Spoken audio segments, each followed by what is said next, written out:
Did you know that 75% of adults will experience trauma at some point in their lives? And that this will cost the USA trillions of dollars in work loss, medical care, and other areas of loss? No worries. Today on Mind Over Matter, we will discuss how to use trauma-informed care to help reduce those numbers, prevent re-traumatization, and promote resiliency. Mind over matter, a key to a beautiful life, a key to a beautiful life. No stress, no trauma for me. In my days I will be free. I'll have a key to my beautiful life. I'll have the key to my beautiful life.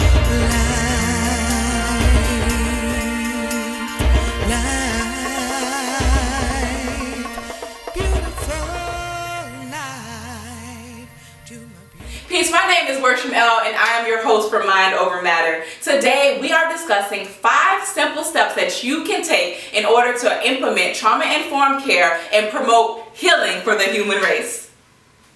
So trauma-informed care is a lens that allows you to recognize and understand the human stress response system and how it impacts our behavior, our thoughts, our emotion, our health, and just about every area of life. Trauma-informed care is the intentional action that we take to help reduce the likelihood of traumatization by tapping into the automatic nervous system. The goal of trauma-informed care is not to avoid triggering people, but instead to avoid re-traumatization and to promote post-traumatic resiliency with the use of the automatic nervous system. Join me now for these 5 simple steps.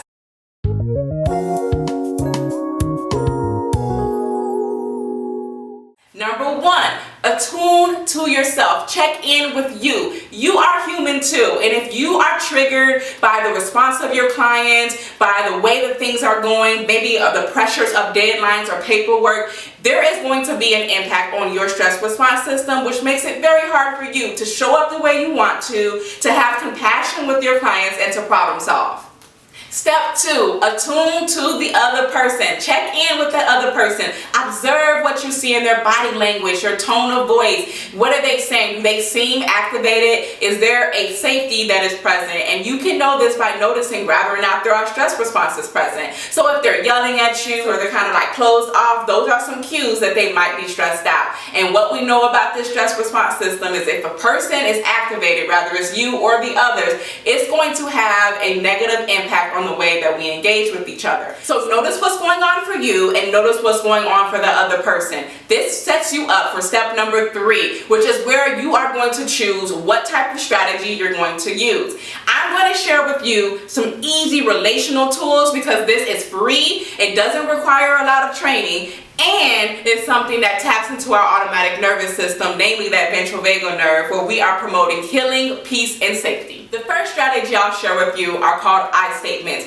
I statements are a form of assertive communication that allows you to respectfully communicate with the other person what you're observing, how what you're observing is impacting you, and what your needs are. So, for instance, if I am working with a client and I'm asking information and asking questions in order to complete an assessment, and they start yelling at me, asking why I'm all in their business, etc. What I might say is, I understand that this may be a little bit invasive right now. Can I explain to you why I'm doing this? So notice, I also asked the question there, which brings me to my second point, is asking permission. By asking permission, we are allowing our clients the opportunities to create some sort of control in their environment. And when we think about overwhelming stress or trauma, 9 times out of 10, control is absent.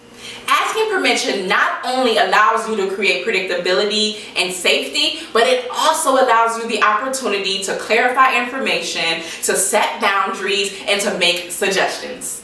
Lastly, we have active listening. Active listening is a way in which you let other people know that you are present and you are attentive and listening to what they are saying. Doesn't mean you agree, but it means that you're present and you're listening, right? So you want to consider your body language. Are you being present? Are you fidgeting? Are you looking at the door at the time? Is your body turned away from the person that you're talking to? Your body language is going to say a lot more than your verbal language. In fact, body language and these nonverbal cues are 85% of communication. So it's very important that your body language shows that you are present with who you're talking to.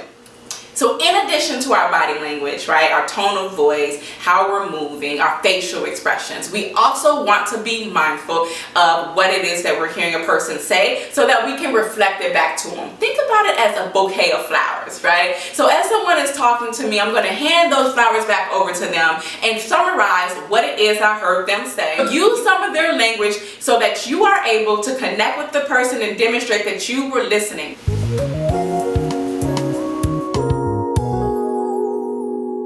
Step 4, simple step, implement the chosen strategy. All right, now you've recognized what's going on for you so that you can access your prefrontal cortex, you can think clearly, and you can choose how you're going to respond, and you can problem solve when things happen wrong, right? Number 2, you look at whether or not the client or your staff or the person sitting across from you was activated so that you can choose a strategy that helps to reduce their activation, and you implement it. And when you implement it, just pay attention to what is happening for you and the other person throughout the process of using the strategy. If you notice some sort of stress response system, someone getting defensive, shutting down, not engaging for yourself or someone else, then you are going to want to go into the 5th step, which is to repeat the steps as necessary. At any point in time, you or the other person may find yourself being activated or triggered, and that is okay. At that point, you want to return to whichever step, attuning to yourself, attuning to the other person, so that you can choose a strategy that helps to tap into